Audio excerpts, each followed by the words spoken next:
All right, as we continue in our study of Christian evidences, especially creation evidences, I want to remind you that there's a lot of material we'll be covering, and there's a lot of good quotations that it would be good to have a record of, and it's easy to get that. We'll make a course available each lesson each week, but sometimes it's kind of hard to find what you're looking for when it's divided up into, 30, 40 lessons. So at any time, you can have the complete series of slides that has all the information that we develop here, and that way it's a little bit easier to look up maybe what you're wanting to find. I'm always a great advocate of note taking, but sometimes there's just too much information as you in classes to be able to take adequate notes. Okay, up on the board there, just reviewing just for a minute. We talked about last week the most fundamental truth, and that is that in the beginning God created the heavens and the earth. And the earth was waste and void, and darkness was upon the face of the deep, and the Spirit of God moved upon the face of the waters. We read a number of verses that said in every which way God is our creator. He is the one who's made everything. And he has designed us, and he made us. And because of that, we glorify him and we honor him. That's one of the reasons he's worthy of worship. It's because of all that he's done and the beauty of his creation and the wonders that we can behold as we look around. And I meant to put a verse up here and I didn't. In Romans 1 there, we spent a little bit of time talking about the fact that the evidences that are in nature, in creation, are clearly seen. The fact that there's a God is clearly seen. Oop, what did I do? Okay, I got to adjust the microphone closer. Okay, we'll give it a try. Move the microphone around. I don't know how I can get much closer. I can cook it on my lip, but then it'd be hard to talk. Okay. Maybe it would improve. I don't know. That God, it says in Romans 1 there that the Lord has made it obvious. His creative power is clearly seen. His eternal power and divine nature. All you need to do is look around you and you can see in the things that are made, there must be a God. So we talked about that on the number of verses that state that. And so it is the most fundamental truth. We are created by God. Therefore, we're responsible to him. And so as you look at the false doctrine that's in the world, okay, this little guy's not working. And let me see. I think they said touch the screen and it'll start working again. Nope. Let's try the enter button. All right, that'll work. What's the greatest false doctrine? Is it Mormonism, Catholicism, Islam? Well, those are some false teachings there, no doubt. But look how many people in the world believe that there is no God and that we evolved and it's all an accident. Of the number that are completely atheistic, 1.3 billion, and those who believe God used evolution, which I think they're completely deceived by that, there's 1.1 billion, but a total of 2.5 billion people that don't believe God created things according to Genesis chapters 1 and 2. Took those 6 days and created all the things that have been created. So we looked last week also at evolution basically claiming that there is no need for God. And we read this verse. Let's read it again because I think this is by one of the most famous evolutionists, and he says real plainly. He says, Darwin pointed out that no supernatural designer was needed. Since natural selection could account for any known form of life, there was no room for a supernatural agency in its evolution. We can dismiss entirely all ideas of a supernatural overriding mind being responsible for the evolutionary process. So this is the argument made by those that think we don't need a God. Everything came about by an accident and naturally evolved until we have all the things that we have in the world, all the vegetation and all the animals, and of course you and me, all came about by this process. Not only does evolution basically affirm there's no need for God, but really, when it comes down to it, many people and many evolutionists don't have a desire for God. Here's Charles Darwin himself, we read this last week, who says, I can indeed hardly see how anyone ought to wish Christianity to be true. For if so, the plain language of the text seems to show that the men who do not believe and this would include my father and brother and almost all my best friends, will be everlastingly punished, and this is a damnable doctrine. So, make no mistake, many people who believe evolution is the truth and not a creator, they have a motive. They have a motive behind it. Now, I have to admit, I have a motive behind believing in God, but that's not why I believe. We have to be careful about that. Just because I want to believe there's a God isn't evidence enough, isn't reason enough. We need to base our conviction, we need to base our decisions and our understanding upon the evidence that we can see. And like I say, the case the Bible makes is, as far as creation, it's obvious. So we'll get into the evidence, not today probably, we might start doing it. We want to also state very clearly in just a bit what evolution basically really teaches compared to what the Bible teaches about our origin. Okay, that's where we were up to this point. As we move on here, we've got here, evolution has no desire for God. Take a look for a minute at the fruits of evolution through history. The fruits of this belief that there is no God, we came about by some natural process, and there's no God that we are required to follow or obey, and there's no judgment by this God about the way we live our lives. Here's somebody you're familiar with, Adolf Hitler. The whole teaching, or whole system of Nazism is based upon Charles Darwin's evolutionary teaching or evolutionary theory. Here he says in Mein Kampf, if nature does not wish that weaker individuals should mate with stronger, she wishes even less than that a superior race, like the Germanic race, should intermingle with an inferior, like the Jewish race. Why? Because in such a case, her efforts throughout hundreds and thousands of years to establish an evolutionary higher stage of being may thus be rendered futile. Whoa. I mean, here's Adolf Hitler, responsible for mass atrocities when it came to the Jewish people. He had a reason, he had a motive. He believed that we all come about by this natural process, and just as the animals, survival of the fittest, as they come up through their evolutionary process, so human beings do. And he was thoroughly convinced the Germanic blonde race was a superior evolved race over races like the Jews or the blacks. This is the fruits of this kind of teaching. Hitler was a great example of the harm that's done by a teaching like evolution. Racism, Nazism, and the Rasta race. Look at the subtitle here for The Origin of the Species. If you were to buy this book, this is Charles Darwin's work on the origin of species by means of natural selection. This is what the book would look like, something like this if you would buy this book today. You wanted to really investigate what he taught about evolution. That wasn't the original version. The original version looked like this, and I'm going to zoom in on it. It says the origin of species by means of natural selection or the preservation of favored races in the struggle for life. So, wow. I mean, they had a thinking that went along. You know, it makes sense that if you believe that animals evolved, well, then humans evolved, and there are more evolved versions of humans than there are, as there are animals. I mean, that's the logic here. Well, that book only was published for a few years till they came out with something not quite so drastically, obviously racist. But that's where this foundation of many of these beliefs in the nations, in the Germanic nations, and also in Russia. In fact, we look next at communism. Here's Karl Marx, basically the founder of communism, the system, the belief, and the practice of it.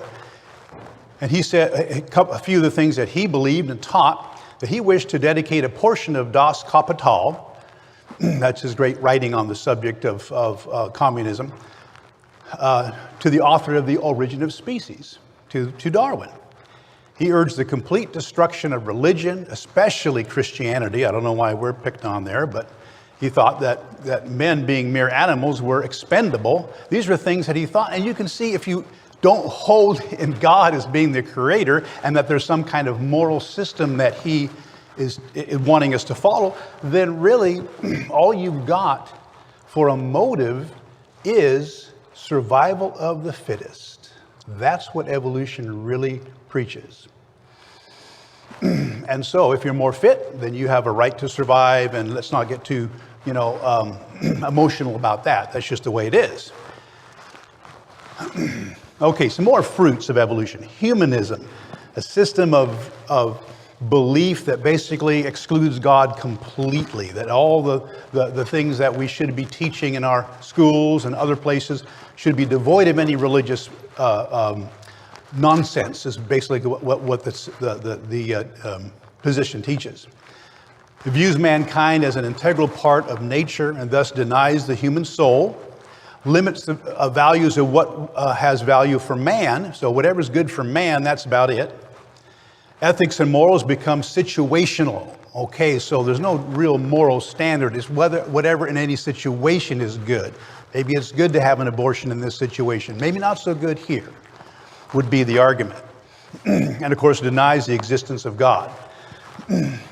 John Dewey, may sound familiar to you. He was a reformer of the American school system back in 1859 to 1952. He was a huge advocate of his humanist ideals, and he was very influential in the American school system. He was the one who was very effective or led the banishment of the Bible and prayer in schools. This guy, because he didn't believe in a God. And he didn't think education system should have any mention of God. He signed the first Humanist Manifesto in 1933. He introduced Darwin's theory into the American school system. This is the guy who was that influential with the school system. A couple of quotations. First one by Charles Francis Potter on humanism. This is the effects on education, really, that they're hoping to have by this system of belief, this humanism being the standard for how we should select curriculum and how we should have teachers teaching in our schools. And he says, in this particular article or this particular writing, he says, education is thus the most powerful ally of humanism. What can the theistic Sunday schools, meeting for an hour once a week, and teaching only a fraction of the children, do to stem the tide of a 5-day program of humanist teaching? Got a good argument there. Now, don't get me wrong. Every school is not plagued by this, but many schools have been affected by it.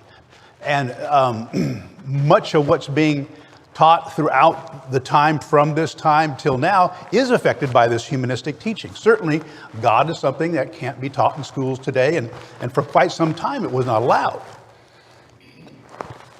John Dewey says here in his Humanist Manifesto, there is no God and no soul, hence there are no needs for props of traditional religion. With dogma and creed excluded, the immutable truth is also dead and buried. There is no room for fixed natural law or permanent moral absolutes. Okay, so we're just touching on a few things here. That the fruits of evolution, how it's invaded the society through the years, and the harm that it's done. Okay, just quickly heading on here. Freudianism, we won't go into that.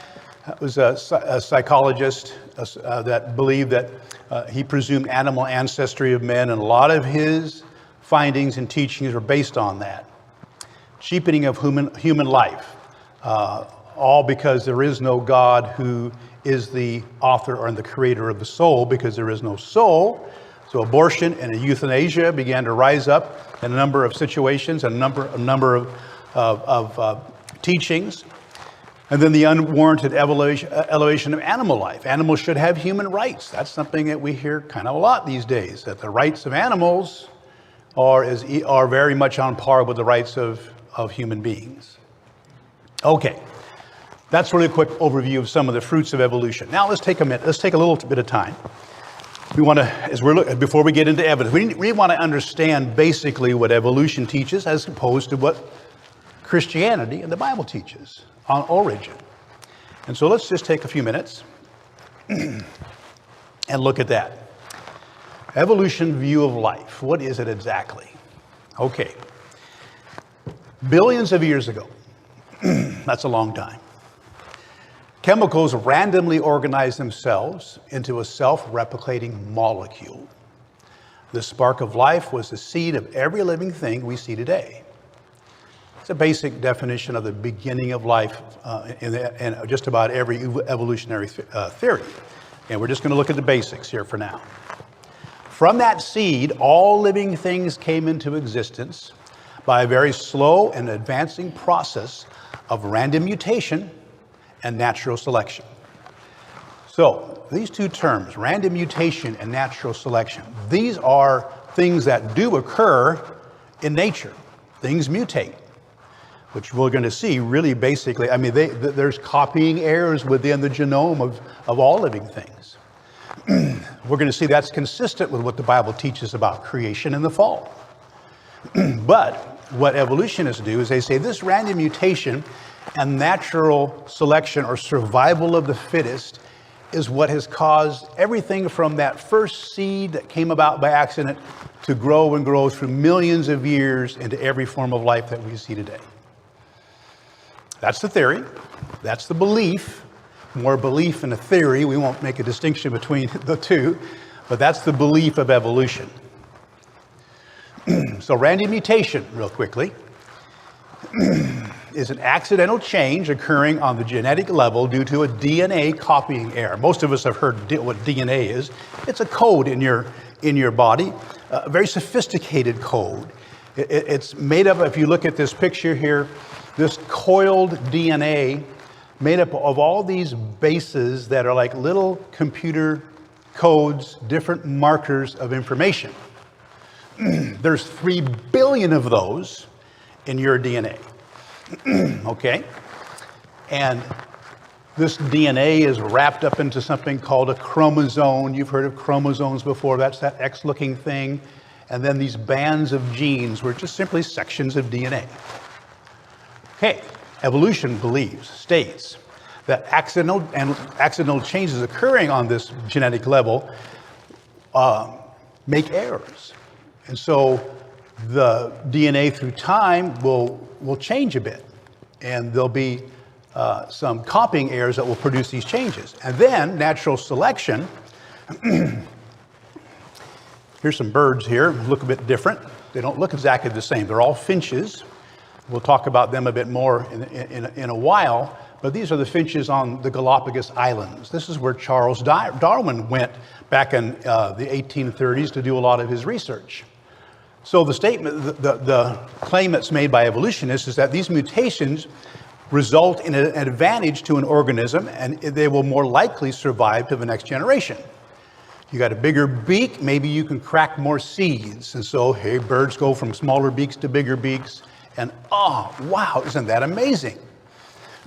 Okay, this is the evidence, or this is the claim that's made. Now, from this, a bit of research and study that's been done, it's extrapolated out to, well, if there can be changes within things like finches, or like the cat kind can change into different kinds of cats, then surely it's possible that things evolve all through the different kinds.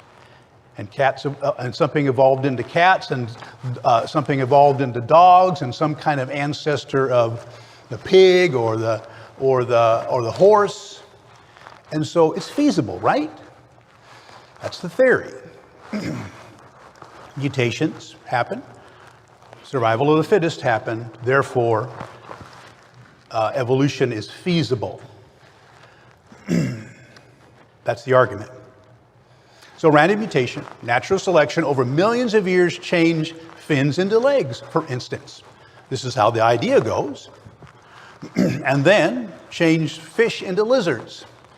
Fish weren't that content to stay in the water, so as they started developing stumpy fins, they started crawling up on the land. Of course, they'd have to breathe air, right? And there's a lot of problems with this theory we're going to see. And so this is how things evolved together until finally, and eventually, apes into man. Of course, that's oversimplifying it. Evolutionists don't teach that apes evolved into man. They teach that there's a common ancestor, ape-like ancestor, that one chain evolved into apes and one into humans. So that's really quickly. If you have any questions about this basic theory or comments, definitely bring them up. either during class or later. Just basic idea, this is how all things came to being. And we're going to see more details as we go on and look at some of the evidence that's put forth. Mike's got a question. Who's got the microphone? Sam's got the microphone. Yeah, so again, this is very simple, very cursory, but just to give us a basic understanding. Mike. Isn't it true that there's actually more, not just a missing link, but missing chain, really? Because they're claiming that all of these things we see are the result of evolutionary processes, but they don't have the, fossil evidence to substantiate that or to show any kind of gradual transition. This artwork, like you have there on the board, there is nothing more than what you might see in a Saturday morning cartoon. It's the idea of a creative individual who looks at something and says, hey, that kind of looks like this, and this kind of looks like that. It has no scientific basis in it. Okay, you're primarily talking about fossils, right? Records and right. Yeah. And we're going to spend some time later on in our evidence is looking at fossils. Great insight there. We're going to see, okay, what is the evidence? What does the fossil record show, really? Does it show what this particular system of belief is stating? That things slowly changed over millions of years? And of course, there's fossils being formed during this time all along. And so we should be able to see this type of transition. Or does the fossil record show distinct different kinds of animals, like the Bible basically says there's going to be different kinds of creatures that exist? So that's an excellent point, and we're going to look at that. We'll spend quite a bit of time looking at some of the claims of evolution and contrasting it with what really is true about the fossil record, because that is part of God's creation. The fossil record that exists in the ground is there through a process that happened over many years, and is part of the world God's made that he wants us to look at and make our decision about whether he is true and whether he is our God. Okay, this process here, all this without the presence of intelligence or design or purpose. This is the point. Naturally happens. All an accident. All totally an accident. No designer involved in this. It's all just came by chance. And so Darwin's tree of life, this is a simplified version of it, looks like this. There's that splat in the beginning. Something came about that formed this first thing that could be called life, the spontaneous generation of something that's alive. Boy, that's easy to say. When you really look at it, it's amazing what would have had to happen. But this is the belief, though. And that from that branched out over millions of years, the different things we see in our world today, the plant kinds, the invertebrates, things that have skeletons, things that don't, invertebrates don't have skeletons, right? And vertebrates do have skeletons. Different kinds of creatures, fish and frogs and birds and horses, and on we go till we get to us. We're at the top of the chain by that theory. So here's the question. Evolution. Is there evidence for it? Or is it just our imagination? Is it just an active imagination? And that's what Mike was hinting at before. Where's the evidence for this? We want to look at it. We're going to look at some of the things that are claimed to show that evolution is a fact or should be considered as the way we got here, the answer to our origin. So is it evidence or imagination?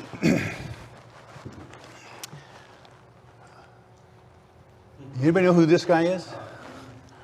Huh? Who is this guy? Come on, kids. It's the alien. Evidence or imagination? Is this fact or fiction? That's the question. This is fictional. This is created. But the point is, just because we can imagine certain things happening, it doesn't mean that they're real.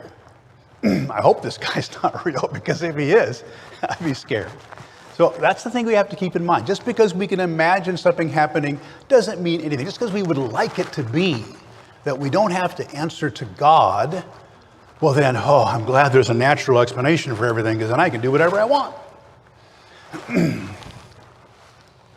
Reality or fantasy? Okay, who's this guy? Come on, Jeff. Come on, John. Predator, yes. you don't want to go up against this guy because you'd lose. Unless, of course, you're Arnold Schwarzenegger, then you'd win. But anyway. So, reality or fantasy? This is an important question. Is there something to substantiate? Is there reasonable evidence that one can look at to see whether or not Darwin's theory is just made up, or if there's something that substantiates it? You know who this guy is? His name is Herman. His name is Herman. You can ask my grandchildren about Herman. And they'll tell you that Herman is a giant ogre that keeps Papa, that's me, from eating breakfast or lunch. Most days of the week, I just eat dinner. And they'll ask me, Papa, why don't you eat breakfast like we do and lunch like we do? And I said, well, because of Herman, the giant ogre. If I eat breakfast and lunch, he takes me out and hangs me upside down from a tall tree for half an hour or an hour. And believe me, you don't want to be hung up upside down by a tree for a half an hour or an hour. That's the story I tell them, and they know it's a story. Because now Oliver says, when he says, Papa, why aren't you eating lunch? And I go, well, because of Herman. He goes, it's because you don't want to get fat, right? So anyway, Herman, fact or fiction? The kids even know Herman's not real. I mean, we play with that kind of story. We tell them all sorts of stories, and they enjoy that. But it's fiction. Didn't really happen. It's not real. It's made up. They're smart enough to know that. And really, I think that's all the smarter you have to be. You only have to be as smart as my grandkids to figure out whether the evidence exists for evolution. Mike, had your hand up back there. So, I've had a lot of evolution being a science major. Yeah. And I truly believe, if anyone studies it out, and a little tedious, but it's not bad. You study it out, it just is unbelievable. And even scientists, they've had meetings, and prominent men have gone up and said, so what do we know for sure about evolution? There have been seminars where there were over 1,000 evolutionists, and no one raised their hand about one thing. But here's what I want to say, since we're on the fact or fiction.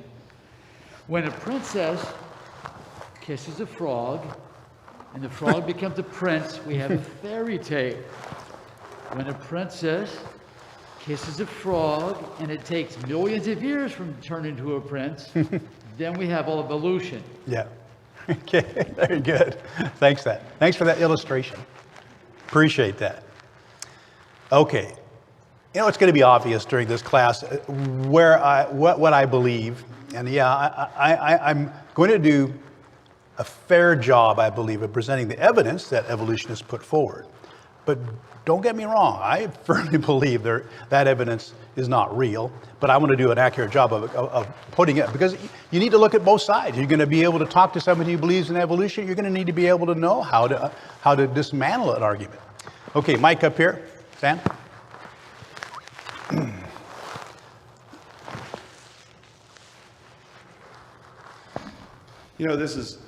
There's all kinds of things around us that suggest, evolution and the things that go on with it. Like last night as we were driving out to Orting, we noticed there's several deer there, and one of them was white with brown spots. And they call it a piebald deer, and it's been observed out there. And so those kinds of things are always possible, but it's still a deer, and it's still functioning as a deer functions. It didn't become a cow just because it changed the color of its fur. Sure. And there's been they've observed this deer around the city there, and in one of the editorials or articles or something, somebody was suggesting that it actually should be destroyed. It should be killed because that inferior coloration actually would lead to more deer being, hunted, predated, or shot, because you can obviously see a white deer better than you can a brown deer, which blends in. So interesting. But my answer to that is, if we believe in random selection and natural selection, let nature do its thing, and it will eliminate the weaker link. And even though that happens, that doesn't prove that one species becomes another species. No, no.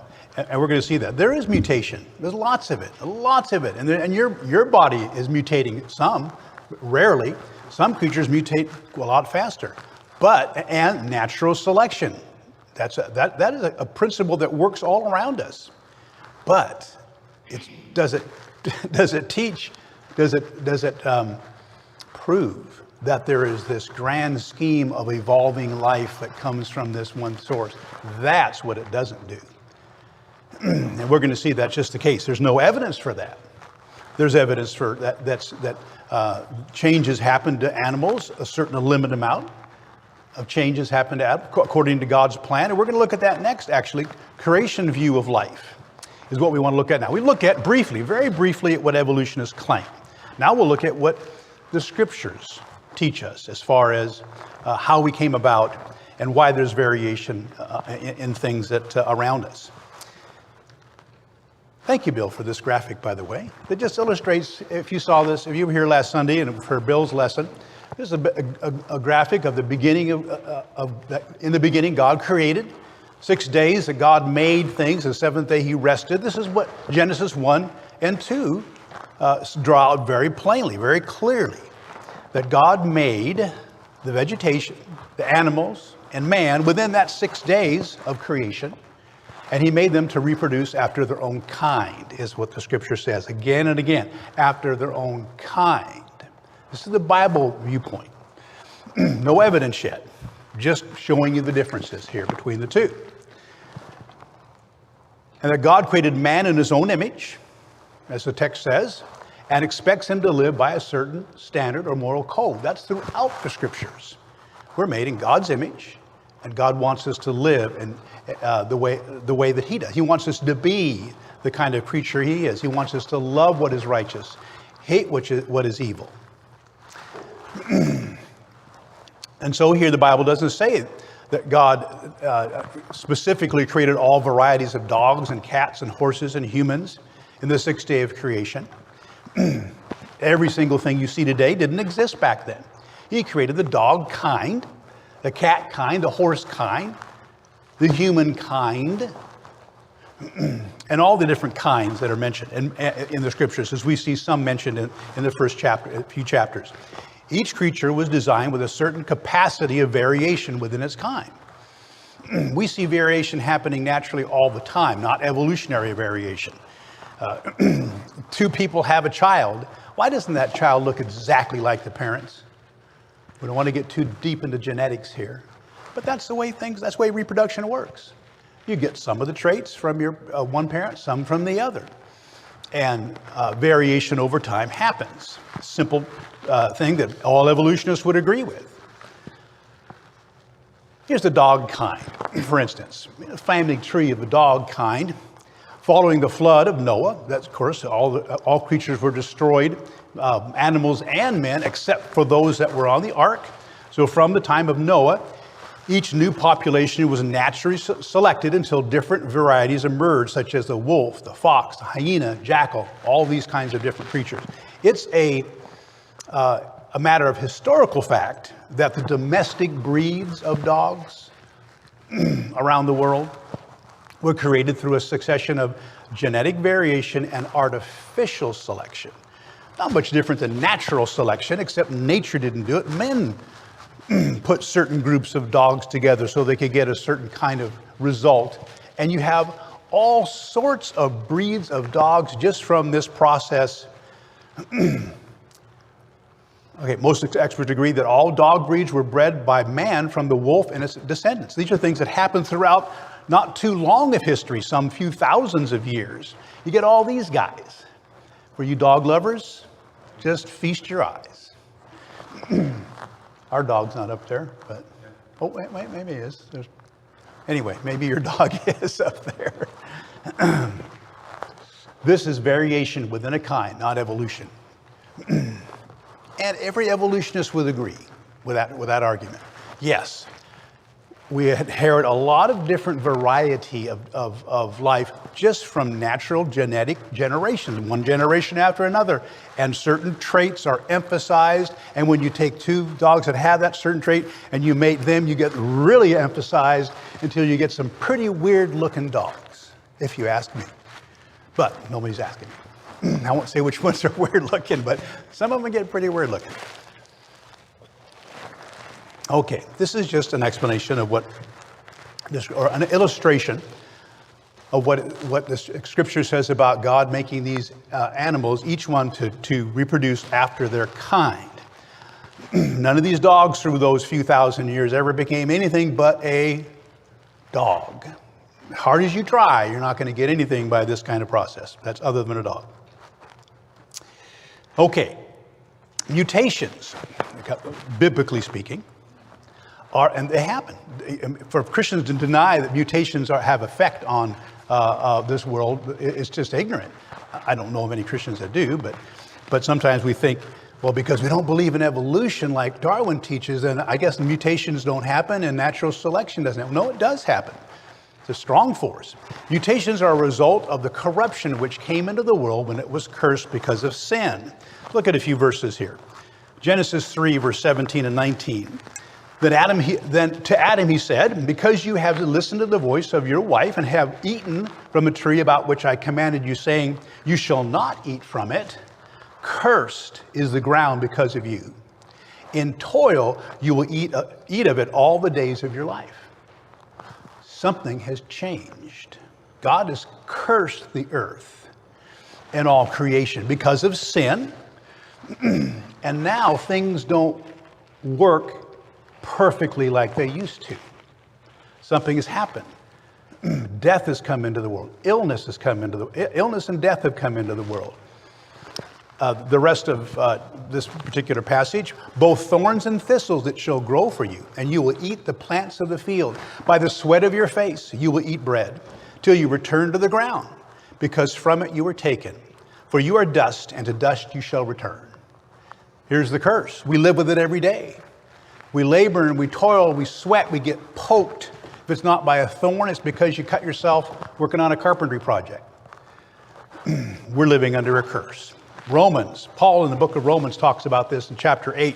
He says, for creation was subjected to vanity, to this useless degradation, not of its own will, but by reason of him who subjected it. God put us under a curse because of our sin, which we deserved, in the hope that the creation itself also shall be delivered from the bondage of corruption into the liberty of the glory of the children of God. This corruption isn't going to last forever. This fallen world isn't eternal. God is eternal, and we have a home with him in heaven that's eternal, but this world is not, and it's under corruption. So things like mutations are easily understood, as the genetic code in all animals duplicates so fast you can't even imagine how fast it goes. In all the genetic cells in your body, sometimes a copying error happens. You ever make any errors? Yeah, sure you do. Well, so does DNA. And when that happens, a mutation comes about. Does that mutation, and what we'll see here, of course, of those mutations, what they do is break things. Mutations are a result of the corruption which came into the world when it was cursed because of sin. Here's a DNA copying itself, and all of a sudden, boom, some of the code gets lost or jumbled up or broken in some way.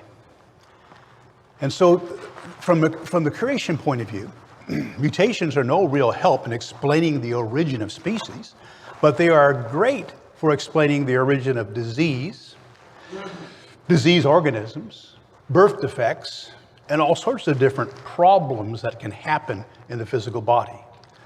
Like this poor guy. How many legs are frogs supposed to have? This guy, how many? 4, I hope. Okay. This guy has 6 because of a genetic error. Those legs don't work, right? And it's a problem. It's a corruption. This is what mutations does. This is what you would expect if you believe in the scriptures and in Genesis and in the curse and the corruption that's in this world. Okay. Any questions or comments up to this point? Is it fairly clear the difference in the two positions here? One, which I believe that the Bible clearly states God created in those few days, and after the fall of Adam and Eve, corruption came on the earth. And because of that, things don't behave like you would choose. I saw a hand going up. No? Okay. Got another few minutes here. I guess maybe basically 5 minutes. Let's look at the evidence. Now, we're just starting out here. We'll start with probably one of the most famous arguments that Darwin himself put forward about his theory that we all evolved from a common source, and all the life that's here came up through all these different changes until we have what we have today.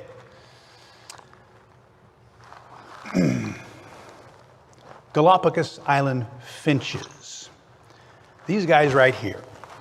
13 species of finches live on the Galápagos island chain. And this was the group of islands that was visited by Darwin in the early 1830s. The finches have a variety of bill shapes and sizes, all suited to their varying diets and lifestyles. And so, and this is something, you could go there right now and you'd see some of these finches. Some of them you wouldn't see because it'd be too rare, and some of them you would. And they all have different things. They're all finches.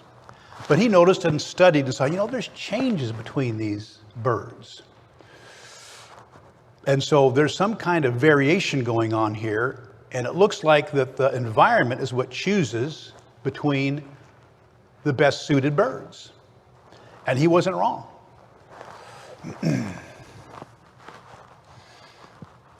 The explanation given by Darwin was that they are all the offspring of an original pair of finches, and that natural selection is responsible for the differences. Again, no disagreement there. He, like many other biologists of his time, and actually up to 100 years before him, saw that species vary, and that they, because of how they vary, either through hereditary or some mutations, that the strongest survive. That's how nature works. Unless you go out there and save something, you intervene. Something's going to live because it's stronger, and something's going to die because it's weaker. That's how it happens. But he was the first guy who said, and maybe that explains the origin of all different creatures. He's the first one who made that popular and wrote a book about it that we look at real quickly there.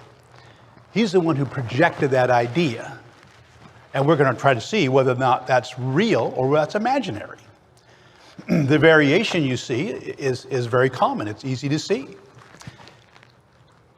Big old X with the evidence here, you might notice on the top there. Is this really evidence? This is not evolutionary change, but simply variation within a kind. No new genetic information would have been introduced. Just varieties of the similar kinds of birds. The parent population had sufficient created variability to account for these varied features in its descendants. And again, evolutionists don't really have any argument for that. They simply latched onto his theory that this kind of variation explains all life. And that's where we have to look at the evidence. But this claim of these finches, that they are evidence for this fantastic theory that all things came into existence by the same process, that there is no evidence for that. Now here's an example of these finches that involves a mutation, because most of their variation is just hereditary, but there are some examples of where a genetic error happens within their code.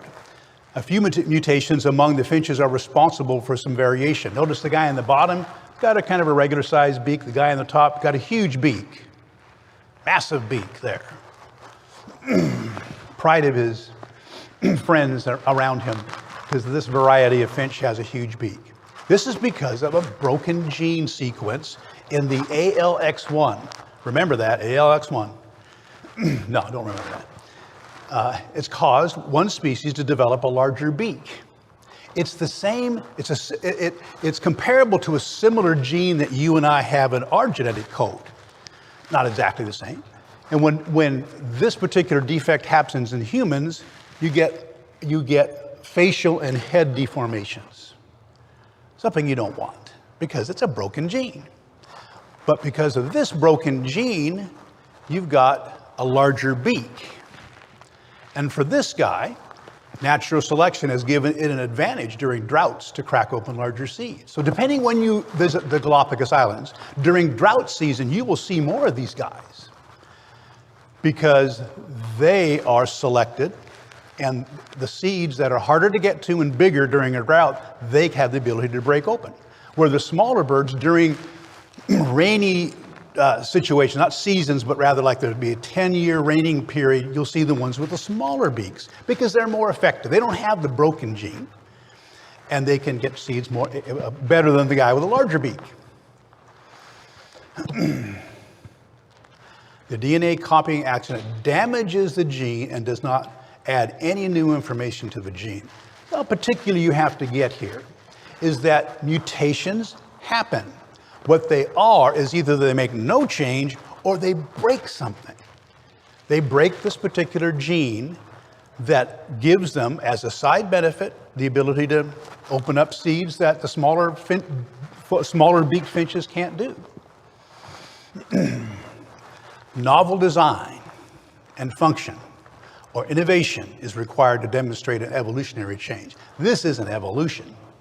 This is just a bit of variation, either based on hereditary or heredity, or this broken gene out here that actually has reduced the capacity of this bird to do some things, but it's given it an advantage in certain situations in nature. We're going to illustrate that with an example next week and look at some other evidence that's put forward. Galápagos finches, very poor example of anything that can be compared to the evolution that evolutionists actually want to have us believe in. Appreciate your attention. My time is up. Hopefully, actually, I got to say this. Next Sunday, we're going to take a break in this class really quickly. You can take a break. Before this class started, some weeks ago, I accepted an invitation to do a lesson out at the East Tacoma Church. That's next Sunday. So next Sunday, fortunately, gratefully, Brother Bill Speck is going to fill in and give us a lesson on a topic of his choosing. And so please come back and let's be involved in that class too. So thank you for your attention. Appreciate it so much.